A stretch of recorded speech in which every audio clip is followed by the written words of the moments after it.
Hey, everybody, and welcome to My EdTech Life. I'm just so excited to have you guys here on this beautiful, beautiful Saturday morning. Thank you so much for joining us. Thank you always for your support.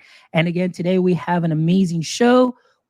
I'm just really excited, and I am really, really pumped up to have this amazing guest here today. And like I was talking to Brian, several years ago, I started following Brian because of coding and the work that he did with coding. So I'm just really excited that now I have the opportunity to sit down and have a chat with Brian, who is here today, and just, see what he's working on. We're going to talk about Codebreaker. You definitely don't want to miss out on that because you're going to get to hear just some amazing things that Codebreaker is doing. So let's just go ahead and get right into it. So Brian, thank you so much for being here today. How are you doing today? Amazing. Thanks, brother. Appreciate your time here on a beautiful Saturday morning from Southern Ontario, Canada. Awesome. Well, yeah, it's always, and we've got already Shannon here on the show. Good morning, friends. Happy Saturday. Good morning. Good morning, Shannon. So Shannon was on the show Wednesday, and so we're just excited. Thank you so much, Shannon, for being here and sharing your support. So Brian, that episode better. Hey, Brian. So tell us a little bit about yourself. Just introduce yourself to some of our audience members that may not know who you are. Just tell us a little bit about yourself and your context in education. And if you can add something interesting about yourself that most people don't know. My name's Brian Aspinall, and I am a giant dork. This is probably my 16th year in education. I've been in higher ed for the last 4. I taught elementary school prior to that for 12 years. My undergrad is computer science, so admittedly, all things coding is near and dear to my heart. It's been a passion project of mine for a decade and a half.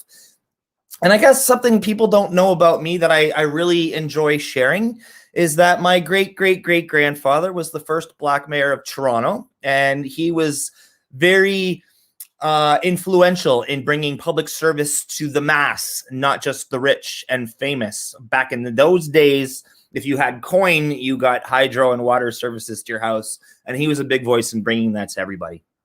There you go. He was a codebreaker a century ago. How's that? How's that? Look at that. Codebreaker was already like just getting going. That was that little spark right there. Well, that is awesome, Brian. And so I'm just thrilled that you're here just because of the passion that you exude, just the refreshing honesty, and just how raw you are. And I know we talked about that, with Shannon on Wednesday too. But I mean, it's just amazing, the things that you're doing, and of course, what the years of education that you've put in and what you've been able to accomplish and do for coding to get students to have that computational thinking and those tools. So thank you for doing that, because that was definitely very influential very early on in my career as well, before transitioning. So let's talk a little bit about Codebreaker, and in your own words, being Mr. Codebreaker himself, let us know, what exactly is Codebreaker EDU? Oh, Codebreaker EDU is a force not to be reckoned with. That I will tell you right now. We are a group of like-minded, pushing against the grain educators who tend to find each other on the fringe, if you will. We feel we're all kind of on the outside looking in, wanting to make change, do the best for kids all over the globe. In a nutshell, we want to amplify the stories that need to be heard, the stories that need to be told, not the bloated platitudes, not the rah shit, the real deal stuff that needs to happen in education, that needs to change in education. And we surround ourselves with those people that push us and that challenge us in order to make change for kids everywhere. Wow. I mean, that's excellent. That is amazing. So tell us, how many people right now are involved with Codebreaker EDU? Oh my goodness. Our inner team is I could count on one hand, and our extended network has got to be 40 people strong now. Classroom leaders, school leaders, district leaders from all over the world. We're about to partner with a teacher in Australia. We've got people from Jordan. We've got Canadians, Americans. We are just hopefully taking the world by storm. Oh, that is awesome. So I'm really excited about that. So let's talk a little bit more, some of the things that you said and just expand on them or expound on them a bit more, just shaking up education. And as you know, of course, we know with COVID, the education landscape got shaken up and so on and, change. We're seeing some of maybe the deficiencies that were there that maybe have been magnified a little bit more. Maybe we're seeing some good, some things that have been thriving. But as far as Codebreaker, your ultimate goal, you said you're making connections. You've got people all over. Let's talk a little bit more about that as far as shaking up education. What are some things that you, through your experience, have seen that you feel, because of this, it's time for change? What are some things that Brian is thinking about right now? I'm going to speak truthfully and show my vulnerability, I guess. In my first 5 years of teaching, I built and sold 3 apps, and I'm not celebrating that. I mean, I'm celebrating that, of course, that they were acquired from other edtech companies all across the world. But my first app started to get some publicity at the local level, and myself and my students were featured on the local TV. Now, at the time, social media was blocked. I'm going back well over 10 years. So social media is blocked in schools in one context, and then in the other context, I'm sitting in on PD that says we need to teach your kids about digital citizenship. And I'm like, well, this doesn't make any friggin' sense, because we're telling kids that Twitter and Facebook are bad in one conversation, and then in the other one, you want me to teach them how to behave online. So it dawned on me to try and build like an educational friendly app. So I built almost a Twitter for schools. It was called Twidgicate. We drove it to 200,000 users in just over a year and a half. And of course, my students are using this app, and we're talking to each other outside of school hours, which at the time was a bit of a novel idea and a little bit risky for a lot of people. If you think back over 10 years ago, it was don't friend students on Facebook, don't DM kids, don't talk to kids in social spaces outside school. And I did the exact opposite. In fact, I built the walled garden platform that allowed me to talk to kids outside of school. And as this app started to gain a lot of traction, boy, this is a long time ago. A lot of people don't know this about me. That was the first iteration of Brian Aspinall on Codebreaker. Wouldn't you know, I get pulled into my school district and I'm being questioned about a conflict of interest. And that's when it hit me that rather than trying to celebrate the innovation of a teacher who's built an app that is being used globally in 2007, like a long time ago, relatively speaking, a long time ago, but in the edtech world, in terms of building startups, that was fairly new. And I thought, what in the hell? Like you're shutting down the celebration of the innovation and the fact that we're being showcased on the news. And no offense to them, the reality was the liability, the fear, it was all new. It was all foreign. But that's when I really realized that something needed to give and something needed to change. And that was where I made the decision. I'm either going to become an administrator who runs a school district in a way where we celebrate all this crap, or I'm getting the hell out of here because I beat to my own drum, and rules are not necessarily something I tend to live within other than safety and all of those pieces.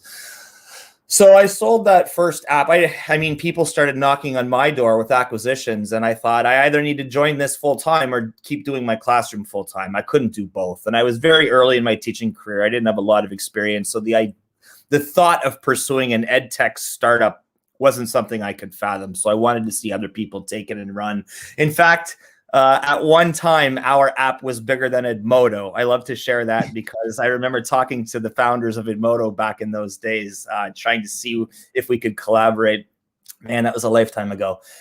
So anyway, after that, I realized that I can teach my young people. I live in very rural Ontario, and if I can teach my students that you don't have to go to Toronto or Vancouver or even Ottawa to chase the .com dream, I did it. I did it in my backyard in a little town of 1,500 people. You can do it too. And that's how I started to integrate coding at school. And it wasn't learn to code experiences. It was, I'm going to teach you math, social studies, science, language using code. And if that code tool is not for you, that's fine. Do green screen, do something else. But I want to expose everybody to coding, because much like broccoli, you don't know if you like it until you try it. And I felt, and I still feel very strongly, if we don't expose our students to these opportunities, we remove the decision on their part as to whether that's something they wish to pursue. So coding in my classroom as a byproduct of teaching and learning my curriculum was something I've always done, and admittedly grabbed my surfboard, 2007, 2008, and I hit that hour of code wave and I didn't look back.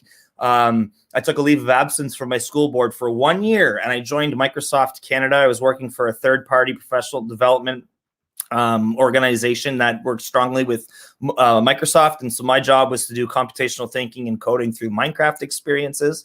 And it was a great year. I had a great time that year. But at the end of that year, I realized there's too much opportunity. There's too much potential. And there is just a hell of a lot more that I need to do, that I want to do, that I won't be able to do in my classroom. You can only be out of your classroom so many days. And, at the end of that first year, I probably had 15 or 20 keynotes booked. So the thought of going back to the classroom, I just couldn't. So I took an extended leave of absence in year 2, thinking I'd go back after year 2. And when, in year 3, I was like, no, I got to keep going. And that's when my school district said, okay, you need to make a choice here. You can't keep doing a leave. So I resigned and I joined higher ed, where I've been the last 4 or 5 years. When I finished my master's, the faculty of ed said, you got to stay. Nobody knows how to teach this. So I've been teaching e-learning, believe it or not, before COVID, and integration of information computer technology, essentially how to integrate technology and computer science into our classroom. So I've been teaching teachers at 4 different faculties of ed while building the Codebreaker experience. Whew. Fast forward, March 13th, 2020. Everybody remembers Friday the 13th. I was standing with Chris Woods, aka Daily STEM. I was the morning keynote at the McCall conference, the Michigan Association of Computer Users and Learning, and they told us to go home. They said, we're done. The NBA just shut down. And I was like, wait a second. I got a keynote. I want to talk to these people. Joel Sanfilippo is here. I want to talk to these amazing educators. And they said, no, pack your shit, go home. And that was the day I saw 2 years of consulting come to an immediate halt. March 14th, 2020 was the day I looked at my wife and said, do I need to go back to the classroom? Do I need to pursue a leadership position? Or is this the universe telling me it's go time? And March 14th, 2020 was our biggest pivot, where we decided that for the last 3 or 4 years, I'd been consulting and doing keynotes all over the world. I did a Minecraft panel in Budapest on Microsoft's dollar. And that was the day we decided it's time to amplify the stories of everybody else. The universe just shut you down, quote unquote, so to speak.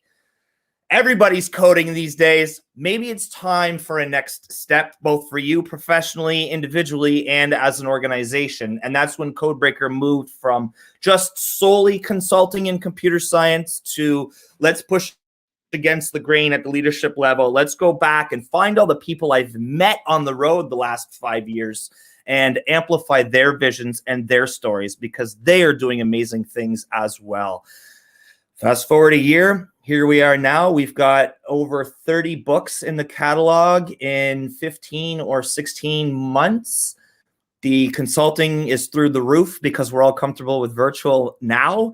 And our authors, our people are now consulting. And that's the scaling we were looking for. We want to find the amazing educators with amazing stories to tell, and we want to amplify them and shout from the rooftops to all of our other partners that we have in the education space. That was a long history of Codebreaker, but here we are today.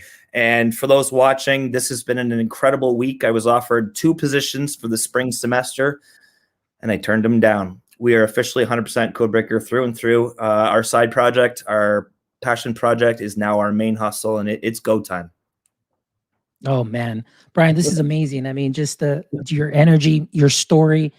You covered so much, and I think that there's many lessons here that you have shared, many things that as educators, or even personal. It doesn't mean, this applies to everybody, cross-curricular, just like your coding process. And that's something that I believed in classroom too as well. coding is not just for science. It's that you can use it for math, you can use it for English, you can use it for everything. And that's one of the things that I followed and did doing as well. But just the way that you see things and the way that you were able to see the potential, and what you're saying is seeing and finding these educators that are also maybe just kind of a little bit either hindered, maybe a little bit shy, or maybe they have a lot to offer, but their voices haven't been amplified. And that is one thing that I love about what you're doing, what Codebreaker is doing, is you're giving that voice to those teachers that, oftentimes were not being heard, to those educators that have great ideas but have never been heard because they fall under the, well, this is the way that's always been done, Yeah. and nobody wants to listen to that because this is the way it's always been done. And when Yeah. you push against the grain and bring in something different and something fresh, it's like, oh my goodness, it's like, what is this? No, no, no, we can't have that because that's getting us out of our comfort level. Well, that's where change happens, that's where innovation happens. You got to push those boundaries. And I think right now is the time for educators and even district leaders, administrators, to see that there's potential in change and it's good change. And so what you're doing and what everybody else at Codebreaker is doing is something that is great, in connecting those educators, amplifying their voices. And of course, now, like you said, they're consulting, they're sharing their passion, and they're bringing it to other educators as well. So I'm really excited about what you're doing and the future of Codebreaker. So this is just amazing. This is awesome sauce.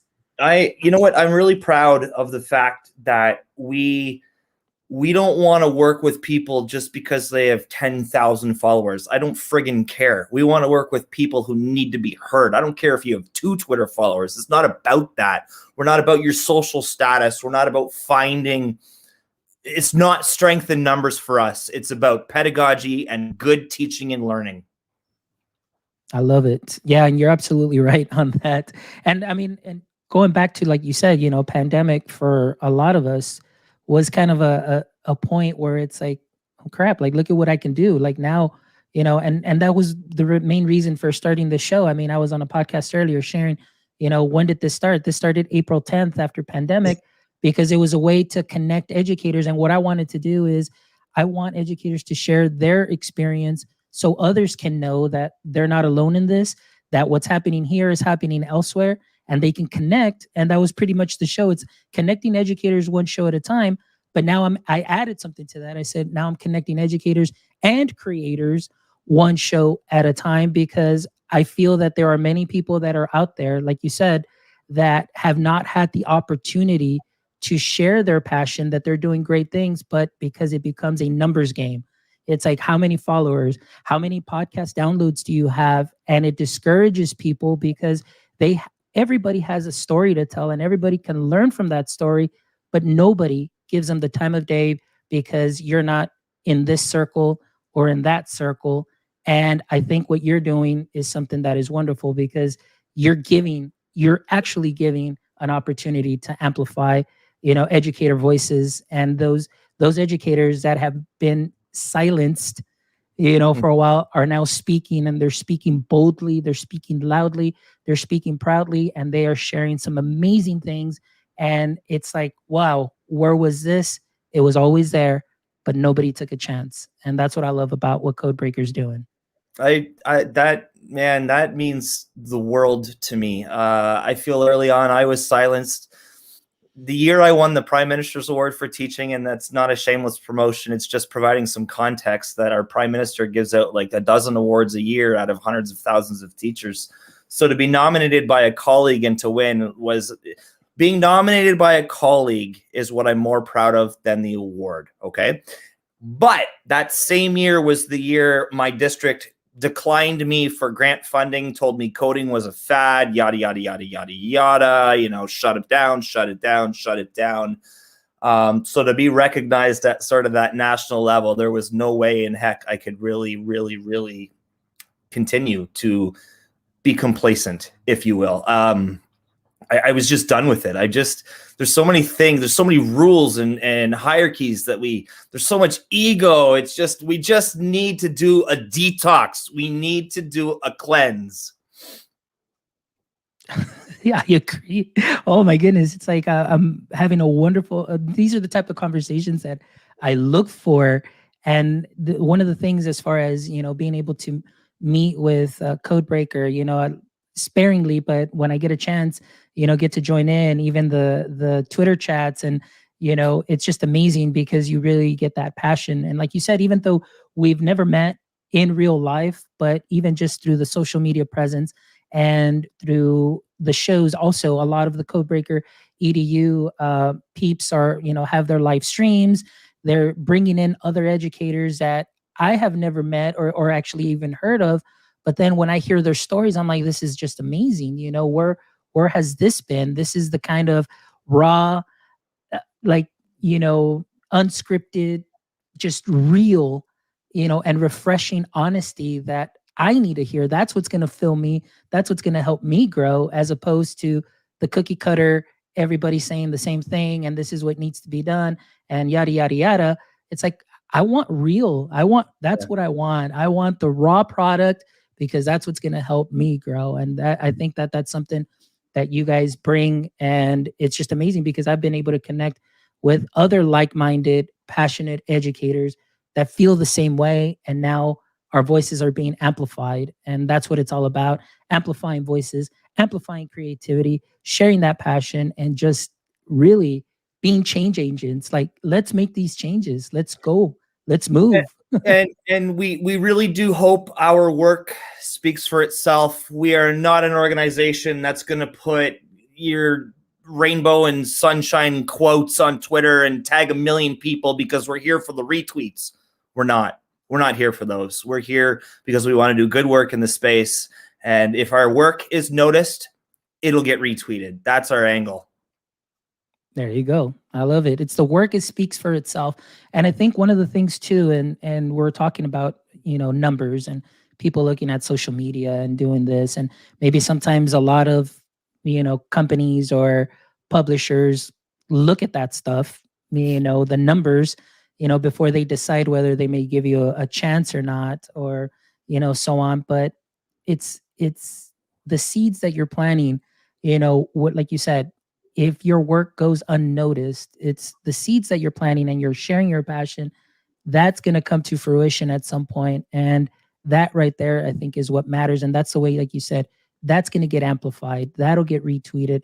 That'll get shared. And, the work speaks for itself, basically. That's what I'm talking about there. The work speaks for itself. That's all. That's our mission. Yes. Yeah. Don't quantify your impact. That's what Amanda Love that. says right there. I love it. Love it. Love So thank you, Shannon, Sharon, Omar, who are joining us this morning. Also, Abbott is here joining us from the UK. So it's just amazing. Thank you so much for joining us this morning here with this awesome, awesome conversation. Let's see what Omar says here. It says, I've always believed that coding is the most inclusive field. One does not to be super fast. Well, one does not have to be super fast or super strong or a specific height. It's inclusive. Everyone can code. There you go. Couldn't have said it better myself. It's that space. There's more than one way to solve the problem. I keep telling my educator friends, the farther you get with technology and integrating things like coding, the more planning time you're going to have. I'm no longer standing at the photocopier on my prep. I'm standing at the Keurig machine because I seem to have all kinds of time because my students are empowered. I'm tired of the student engagement narrative. Yeah, happy kids. Of course. Who doesn't want happy kids? But what about student empowerment? How do we encourage them to find their own passions? Well, it's near and dear to my heart to model that. So modeling the building of Codebreaker while still teaching was a part of my teaching. Look, guys, I found something that I'm passionate about that I'm learning to monetize. What's your coding? It may not be coding, but what is your thing that you need to harness and monetize? And our industry is not going back to the way it was. I do believe that we're in a freelance world. Everything is going to be outsourced, and our young people have tremendous opportunity to monetize what they are good at if we show them the path, or at least allow them to find their own path. And if we don't expose them to example coding's just one example, then we close the doors on said paths. Yeah. I agree. And that's one of the things too that drove my passion for coding. And I've always told the story. My second to the last year in the classroom, that's when I started really implementing. Like we had two Chromebook carts in our school, and I checked them out or checked one out for the whole year. I was that one teacher that just had it in the room the whole time, and I just, hey, this is what we're gonna do. We're gonna create here. This is the lesson, but I want you to create and empowering them. And of course, those Scratch was a big component of that. Learning. I had students that were programming their own solar system, and they would stand there, and then they'd be touching, and then of course they create their own reviews, and you're empowering them. The code club got so big within the district, or actually within our school. I was doing code clubs in the summer, which was unheard of. And then the principal was like, well, one of my principals, I always tell the story, she would come in and she would always be looking at my window. And because the kids were moving around, they were talking, they were loud, she didn't understand. And one day my principal comes in and says, Mr. Mendoza, can I talk to you? So he brings me in. He goes, so I hear that your kids are just playing video games and that's all they're doing. I was like, no. Just like, do you want to come in and see what they're doing? So he came in and he saw what they were doing. I mean, they were building circuits where through Scratch it says, is this, a conductor or not a conductor? They were doing the coding. I just gave them the tools and they were trying to figure things out.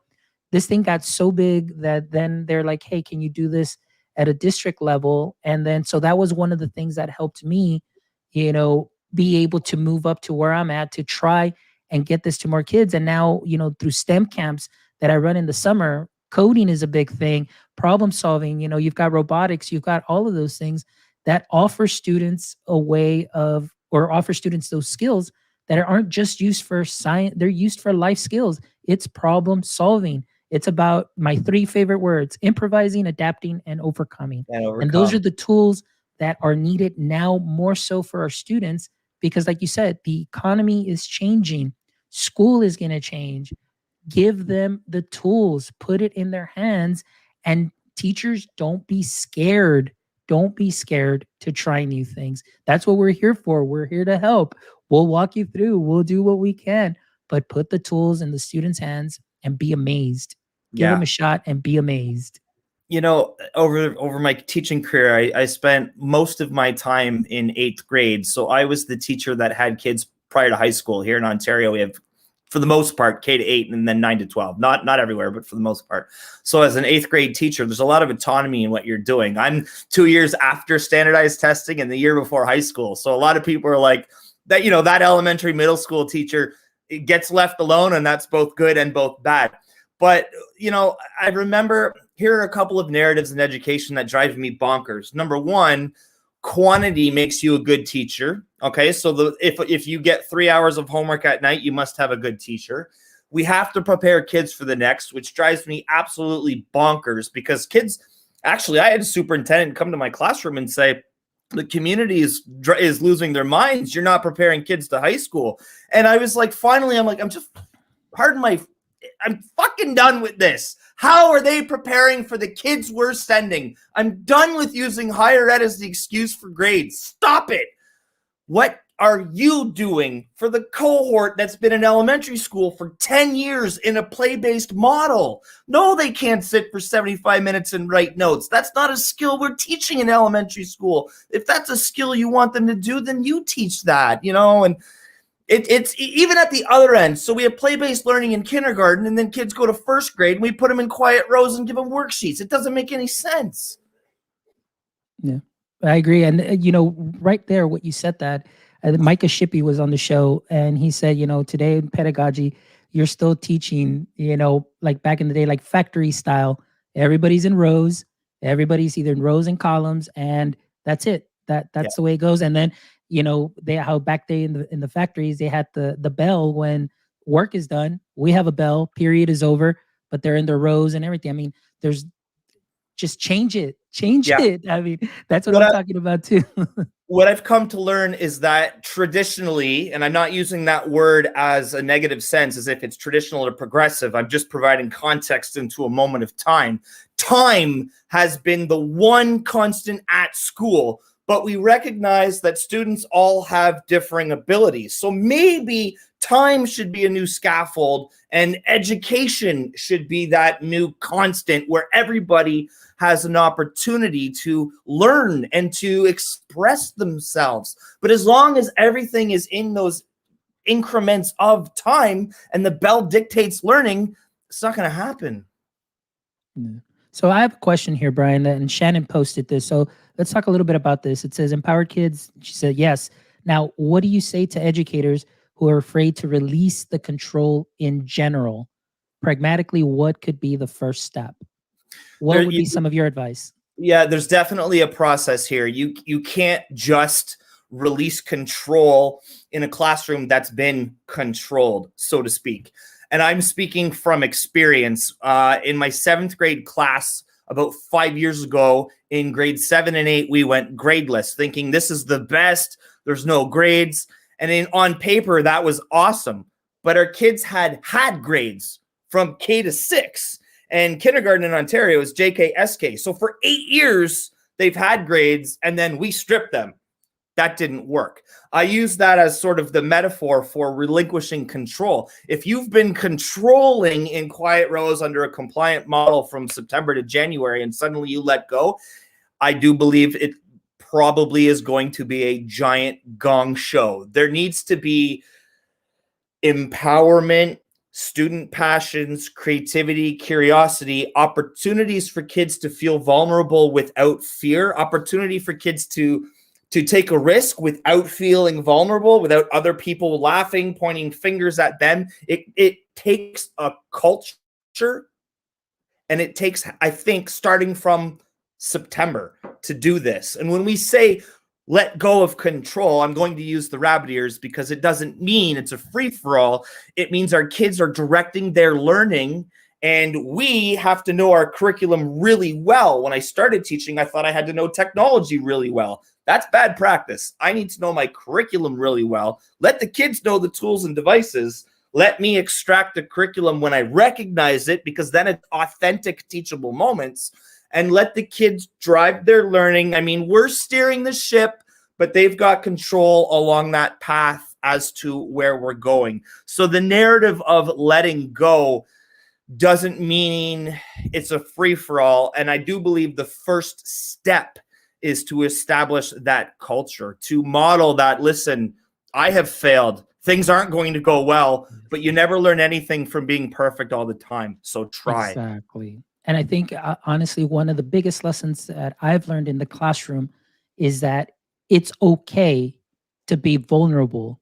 It's okay that your students see that you don't quite have it together as far as maybe you had the lesson planned, but you're building that culture where the students buy in. They see your realness, and like you said, you're modeling real world. I mean, how often does that not happen to us as an adult, even in our personal lives, where you get caught in the moment? I mean, you're bringing that into the classroom. It's no different. You've got your lesson set up. Students see you, and then they say, you know what, this didn't go the way that I wanted to. Let's come back to it. We'll stop, and it's okay to fix that. But then one thing I started noticing is that the students would be, hey, it's okay, Mr. Am, don't worry about it. It didn't work. Let's try this. The students were the ones that now became the teachers. And I loved it because, like you mentioned, it is such a powerful thing when you're able to empower students and they're working alongside with you, not against you, not over you. You're working together side by side. And I've always been a big proponent of the guide on the side. I don't feel that my students gained anything if I sat for 45 minutes or in the front of the class for 45 minutes showing them how to do a math problem, send them home where they don't have maybe some help that might or some resources that might help them if they're still struggling because I didn't give them enough time to practice in the classroom. It's like, hey, you know what? Here's some of the basics. Let's get together in groups. Let's find different ways of modeling this. Let's do an abstract. Let's do a pictorial. Let's do a concrete, see it visually, write it down, kinesthetics, you're building that experience. The students buy into it. They're actively learning. They're actively engaged rather than just sitting in rows. But going back to that, it's okay to be vulnerable. And I think for a lot of teachers, one of those things is they feel that we always need to have that power and we are the end all solution to everything, but it's not that Mhm. way. And it's okay for our kids to be those problem solvers, even for us. And I always said, I would show kids a little bit of Scratch in the morning. By my fourth class, I'm the one that looked like the expert, but it was thanks to them because of what I learned through them. So it's a learning Yeah. experience. And that's one thing that I loved in the classroom. And So, yeah. speaking from my own experience, I'm not by any means making broad strokes about education around the globe, just my own experience. You had mentioned data, and data plays a large role in a lot of what I think are some of the barriers or the issues that we need to overcome. For starters, I've experienced administrators who almost in many ways want to rate their school based on how well their standardized test scores are. And so we apply merit to that. There's badges associated with having good data. And if you don't have good data, then you're taking it personally. You're doing something wrong. And so that's where the ego can find itself in schools. That's where there is an entry point for people to gloat's not the right word, but just that pat on the back. And so for others, it makes us fearful to want to try new things, because if it doesn't work, then maybe my school's not going to be in the top 5 in the newspaper when they only print whatever the final results are, which is just dumb. But on that same conversation, when I was taught to learn to code, or at least I was a self-taught coder in the 90s before I went to university, we were told that failing in computer science is important because your job is to solve problems using code. And in education, the definition of failure means typically you have to stay in at recess or repeat a process, or worse off, repeat an entire course. Apologies for my Stevie Nicks dog. So in one conversation at school, we preached this risk-taking and learning from failure. Will you throw her outside? But then we test kids, which tells them making mistakes is wrong. If you make a mistake on a test, it's bad. But we're not having a test today, guys. So go learn to code and do a robot thing. And if you screw up, that's okay. It's very, very, very, very contradictory. And something you said that I'm a big advocate for is ditching grades. You had mentioned empowerment and having kids work with Scratch and having conversations. Those are things. Creativity is not something you can standardize. By definition, that's contradictory to what it means to be creative. If we are going to grade kids, we have to provide quantity. And for so long, quantity has been an amount of correctness, particularly in a math classroom. How many questions did you get right? But I never evaluate my kids in phys ed based on how many foul shots they can make out of 10, because they're all going to fail. So why am I doing that in math? Metaphorically, they're almost one and the same, so to speak. But then the challenge becomes when I'm watching kids do amazing things in a makerspace experience and creating wicked awesome content, building websites that change the world, I have to somehow articulate a number and put it on a report card. And that's where it falls apart. For the last however many years, decades, we've shifted how we instruct our lessons, but we haven't done very much on the other side of things. We haven't changed very much in how we evaluate our students. I'm not talking assessment as in good feedback, assessment for learning, assessment as learning. I'm talking about assessment of learning, the evaluation side. How do you quantify kids making projects that go out and change the world? How do you tell them, for starters, your project's awesome, but it's not 100%? But then yet, it falls apart. And that's, I think, where the bulk of my work is headed. That's where a lot of the research we do at Codebreaker. Pedagogically, we're big advocates for constructivist learning and encouraging mistakes in math, encouraging mistakes in a subject area that traditionally is scored based on the quantity of correct answers is kind of a radical thing. But we use coding to open that door to have those conversations, because 90% of the time kids write code, it doesn't work the first time through. And that's the moment innovation begins. The debugging process is when the kids really, and it's intrinsically motivating, right? Our kids want to fix it. They do. And I agree with you on that aspect. And one of the comments I made, and Amanda was on our show, Amanda Macias, who's joining us, she was in her show and we're talking about standardized testing, but she mentioned in that, and she quoted, she goes, but our kids aren't standardized, so we go through that. But And going back to that classroom experience that you mentioned, I mean, I had code club in or my school for those last 2 years that I was there. And this is what I told my principal. I said, look, um, I know this is a code club and they normally offer a stipend for a club, but I told them, I don't want you to pay me a stipend. All I want you to do is just pay for me to go to TCEA yeah, and we'll call it even. yeah, So, I saved him some money, but I got some benefit because I learned some of those tools there. But when I started the code club, I started it first for fifth and sixth, my first year, because I didn't know what I was getting into. But once I saw the students and, they came in and they were excited just to learn new things. And then, of course, like you mentioned, the debugging process. And then all of a sudden, the following year, I included fourth, fifth, and sixth. Well, during that time, I had a brother and sister that were staying, but then their little brother was in kinder, so they were like, "Can he stay? While our mom picks us up." He came in and he was working with the Autobots, and just the look on his face when he was able to figure out why the little Autobot would spin and everything. I mean, that process, that curiosity and creativity is something that to me is very near and dear to me just because I love it and amplifying creativity is my mission. But I was talking to Tisha Poncio and we were talking about as her students got older and she does like middle school and she works with high school. She asked them a question once and said, the creativity, it's like, when do you feel that maybe you've lost a little bit of that creative process? And a lot of her students said at about third grade. Well, third grade just so happens to be when they start doing standardized testing.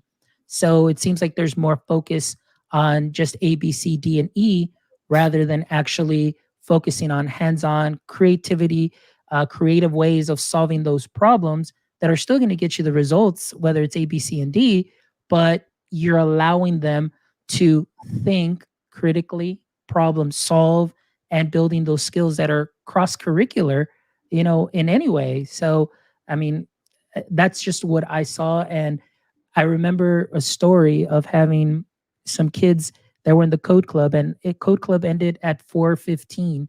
The students called their parents and said, "Mom, Dad, we're staying till 5." I said, "I can stay a little later," because they were adamant about debugging a program that they wrote. And I have a little bit of film that I took and I shared it with the principal. I said, look, they stayed till 5 o'clock until they were able to figure out this code and they did not want to leave. Some of those students ended up going to a different district that offered a little bit more of that tech stuff. So I was hurt because I was like, oh man, I can't believe I lost them, because they're great students. But again, they were chasing that they loved and they wanted to pursue their passion. yeah. So yeah, it was just one of those things. But You hit on 2 points for me. We surveyed our students and we found from junior kindergarten, so we have JK, SK, junior kindergarten, senior kindergarten, right through to grade 12, the correlation to student engagement and the results from our kids, it was a backwards check mark. Okay, so it starts on this side. I'm going to do it this way because I'm backwards, mirror image on the camera. Kindergarten engagement way up here, and then it starts to decline, and then it went up slightly again towards the end of their high school experience. So a backwards check mark. And like you said about third grade, we do standardized testing in third grade, sixth grade, 9 and 10 as well here in Ontario. So the correlation between student engagement in kindergarten, less and less as they progress through the grades, and then up again slightly as they leave high school. Those are the two places where student choice exists the most. In kindergarten, and when they start doing course selection in grade 10, 11, and 12, when they get their electives, the correlation between student engagement was right there spot on with student choice. And that really hit home for us. And we started to try and flip our school culture. And we did it to a point where 90% of our 7th and 8th grade students were not coming to school on snow days in our first year. And by year 5, we had 90% of our students coming to school on snow days. And we said, listen, these are content days. Everything's on Google Classroom. Why are you here? And they said FOMO. And that's when we knew we were doing something right. We found the less we talked about standardized testing, the better our scores got. It wasn't about the data or the test. It was about the culture, the engagement, and the empowerment that led to success as a whole, all of us. I love it. And, going with what you said, that principal at the last school that I was at, even to this day, he always tells me, "Hey, if you ever want to come back to fifth grade, hey, if you," because of the impact that was made. And he said, the first year, he said, "Hey, I just want to let you know that after you left," he goes, "our attendance wasn't as good for fifth grade." And it was because, like you said, students didn't want to miss class because it's like, hey, today we're going to code, we're going to do this, or today we're going to work with the Chromebooks, today we're going to create, today we're going to do this. And so still to this day, he says, "Hey man, if you ever want to come back to fifth grade, I'll take you like in a second," I love it. but Yeah. because of that creative component. And yeah, so I love it. So it goes with what you were saying, those correlations. But student empowerment, we talk about it a lot, but are we doing it? What are we doing? I mean, are we just talking about it and then Well, we here's just kind of twiddling our thumbs? yeah. Yeah. Something that drives me crazy is, and I'm guilty of doing this, you put up those anchor charts, things to do when you're done, right? And then a kid gets their work done and then chooses from that list, and then we celebrate their initiative. Is that initiative? You just gave them a list of 5 to choose from and told them that's what they have to do when they're done, but now you're celebrating the fact that they followed the rules from start to finish. I don't think that's initiative. There's a lot. It's very, very complex here because I used to do that. And we actually report on soft skills in Ontario on the front page. An initiative is something we evaluate. And I would give kids E or excellent for initiative if they did something from the anchor chart that, of course, we generated that list together. Of course, me and my kids generated the list of things to do when you're done, but they're still giving me the textbook answers. Read a book, find the notes. You know what I mean? Like it's, and what truly does it mean to demonstrate initiative? And I've had, for example, I had a student with autism who in a compliant model never demonstrated initiative. But if you think outside the box, always demonstrated initiative because he was always doing what he wanted to do. He was always learning about what he wanted to learn about. Some teachers would say that's a fail. He's not demonstrating initiative. Other teachers would celebrate the fact that the student with autism is going to go out and change the world because he's not listening to you. He's going out and he's doing whatever he wants anyway. And let's harness and channel that. Oh man. So let me ask you something here real quick, and it might just kind of go off a little bit on that, but just so people get to know you a little bit more. And so they see your energy, they're feeding off of it. They know you're being real. They know you're being genuine. But what is it that motivates Brian Aspinall, to get up in the morning and go? Everything. I want to expose as many kids to computer science as possible. Reason being, I know what it did for me. And I know what it did for some of the kids in my class. Not all. I'm not painting with broad strokes here. But if we don't, and it's no different than, say, the arts or the teacher is passionate about music. It's something I'm so strongly passionate about. I've been able to monetize through it. I've turned it into a career. I want every kid in the world to be exposed to it so that they can decide for themselves if it's for them, number one, and number two, to find their own code. I talk about recently I jumped out of an airplane because it was something I was always terrified to do. And I say to people, what's your skydive? It's not jumping out of the airplane, but what's the one thing you have yet to do that you want to do? And what is holding you back? Because if the pandemic's taught us anything, it's life is way too damn short. Yeah. All right. So I'm going to go in a little deeper here with another question, just because I told you I was going to kind of put you on the spot here. But what do most people misunderstand about you? Oh, well, for a lot of years, I was Mr. Coder who just coded in his classroom all the time from 9 to 5. That's all we did. That's all we did. And, that's all he does in his classroom. He doesn't do anything else. I think that there's a misconception on social media. I think that there's a lot about me people don't know. And I hate to say it, but I do think that there's a lot of assumptions made Number one, I present as a white male. I do have a large Twitter following with a verified account. And I think I get lumped into categories as a result of that. I'm taken at face value, if you will. Rather than critiquing my body of work, I've been made fun of online from people I don't know. And I do believe it's just because of the perception of a social media account. I'm just going to look at this person with a large following and immediately call them an idiot just because we're in the era of cancel culture. Wow. All right. That's a good answer. So, again, we're going to go deep here. So, this one might be, going along those lines, but just really bringing out your passion and what this is about. So, I know we talked a little bit about it. Like, you're talking about Codebreaker going full on, full force. So, what is next for you and Codebreaker EDU? Top secret stuff. Codebreaker EDU. So, just this week, we had some early calls with some school districts in Alaska. We're looking to establish a 2 to 3 year plan to do some professional development. We're big on culture. I'm Canadian. We're big on Indigenous people of Canada, protecting some of the languages that are spoken and not written, and and all of those other pieces. So we use coding and Codebreaker to keep, if you will, traditions alive. We're big on small community beliefs and all of those pieces. So to work with districts like those in rural Alaska to create professional development for parents and staff and students moving forward is something we're really, really excited about. We had a call this week with some educators in Australia looking to do some work there. But for me, I want to bring our team to the national conference level. Our crew was supposed to be a 10-person show at FETC this year. We all know what happened with FETC going virtual and things of that nature.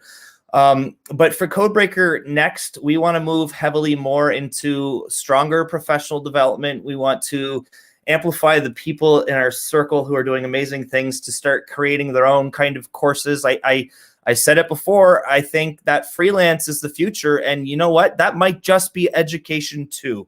And so in the United States, if you get credit hours to do professional development, I hope maybe you can take some of our courses. We're not here to monetize them. We're just here to share best practices through teaching and learning. Because admittedly, when I was with a school district, I taught in the silo of my classroom, which was affiliated with the silo of my school, which was affiliated with the silo of my school district, and all of those goals, which was affiliated with the silo of my ministry under my province. And the fact that we've gone global allows us to have critical conversations beyond those blinders. What works for you may not work for them, and that's okay. Yeah. So heavy on the professional development side. I was told once that kid books don't sell. So a big part of our mission is to supplement our quote unquote teacher books with supplementary student read alouds in the classroom. I'll pick on Lori Coroner, Dr. Lori, with her book, Actually I Can. It came out in January. She's now working on the Actually I Can book series for kids, which is about resiliency, rigor, growth mindset, perseverance, all of those pieces. So now not only do you get the teacher professional development, but you get the resources that you can actually use with your students. And that's something we're proud of. We don't think there's very many people doing that across the globe. We're looking at exploring possible television shows for some of our kid book characters. We want to get up every day and create content. That is amazing. That is wonderful. And I think that's something that's great, that is much needed. And of course, you mentioned, the courses, getting PD credit for that, or just and offering, and I think I like your honesty that you said, look, what we have to offer, may work here, it may not, but we're going to show you best practices. And this is what is there. Because oftentimes with PD, and I did a paper on this for one of my classes, it was, Twitter PD versus real PD, and in person. And oftentimes in person, it's so impersonal and it's just a cookie cutter approach that doesn't really take into account demographics. It doesn't take into account your infrastructure. It doesn't take into account really your curriculum. It's just somebody that might be, good on social media they bring it, but they really don't know you. And so to have somebody to come in and say, be honest and say, look, this is what has worked here. This has not worked here. But how can we meet where what you have and what I have can possibly meet together in the middle to create something successful that is specific to you? And I think Yeah, that's something that's great. my wife and I have done some consulting professional development work with a school district in Hawaii the last 2 years in a row. Admittedly, I'm from Canada. I don't know anything about Hawaii. And we went right after the most recent volcano. So we thought, if we're going to do any kind of professional development with staff in Hawaii, we need to experience Hawaii. So we went for 6 weeks. We went 3 weeks each time on the ground, Airbnb, Uber, not resorts. Like, I want to see real Hawaii. And we immersed ourselves in the culture. We talked to people. We didn't eat at the Bob Evans. We ate at the local whatever that the grandma is the cook, and it was all authentic food. And that really shed some light into what we're dealing with when you walk into the school. For starters, in Ontario, we have very cold winters, as you know. Well, Hawaii, their schools didn't even have glass on the windows. They were all shutters. And I'm like, of course, it's never below 75 degrees. I'm seeing palm trees and smart boards. It looks like my classroom at home, but not really, and their classrooms are all portables. It's not a building. And they have kind of these shelter things between the portables, because in parts of Hawaii, it's never not raining. So when kids walk from class to class, they're underneath these things. Well, kids in my high school, they go from this classroom to that classroom, down the hallway. Those are the things that we wanted to see before we could try and even not paint a broad stroke that this is how you should be doing this, because this is how it works in education. There's too many broad strokes in education. And I think that's great that you said immersing yourself in there. So you're seeing things through their lens and then seeing what you have to offer and bring it together. And that's something that's important. Love it. All right. Last question, my friend, before we wrap up. If you and I were to trade places, tell me one thing about yourself that I should know.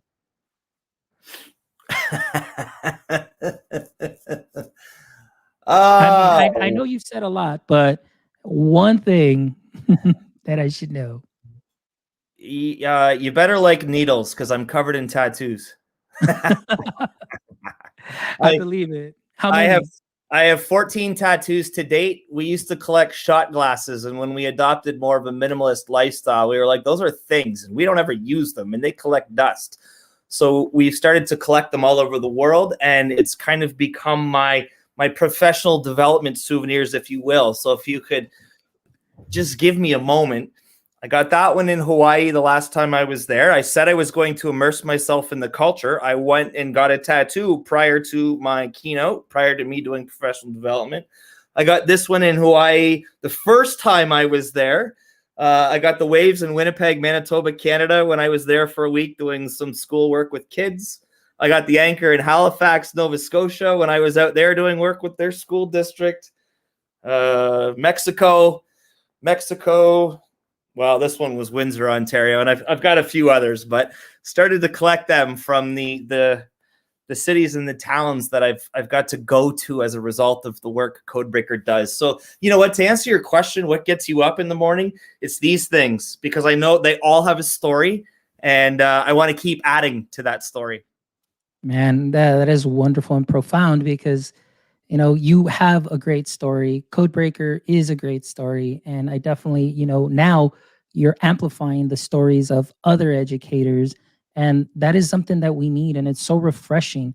And that's what I love. And so thank you, Brian, for being here today. Also, I want to thank you for allowing my podcast to also be there on the Codebreaker page as well, and getting to collaborate with you on that. And so I'm just really excited. And because again, you are all about teacher voice, amplifying, and shaking up education. And so thank you for your honesty today. Any last words? Grateful to be here. Any last words? It's okay to be where you are. It's not okay to stay there. We got in this business as lifelong learners, and the second you feel comfortable, it's time for a new. Discomfort in education is the new norm, and we have to embrace the fact that feeling anxious and vulnerable is okay. But on the note of anxiety, We want our devices to work better, so we unplug them for a while. And the same goes for ourselves. Don't feel guilty for taking a me moment, shutting down 5 o'clock on a Friday and not opening your email until Monday. My wife, also an educator, we joke that teaching is running full speed on the treadmill from September to June, and then we go boom at the end of June. It's the only profession in the world in which we all put on weight in the summer. Don't feel guilty for taking time for yourself in July and August or spring break or December or whatever. If we want kids to be their best, we need to be at our very best. Awesome. Well, thank you so much, Brian. I really appreciate you. And I did pop in the links. Make sure that you check out Codebreaker. Go to the website. Check out Brian on Twitter as well. Codebreaker on Twitter. Just follow them. They are an amazing crew. They are going to be doing some amazing things. So be on the lookout for them because they're definitely shaking up education. So Brian, thank you so much. And for all of our listeners, again, thank you so much for you joining us. Those of you that are going to be rewatching, you know where to find us. Go to myedtech.life, myedtech.life. And as always, my friends, until next time, stay techie.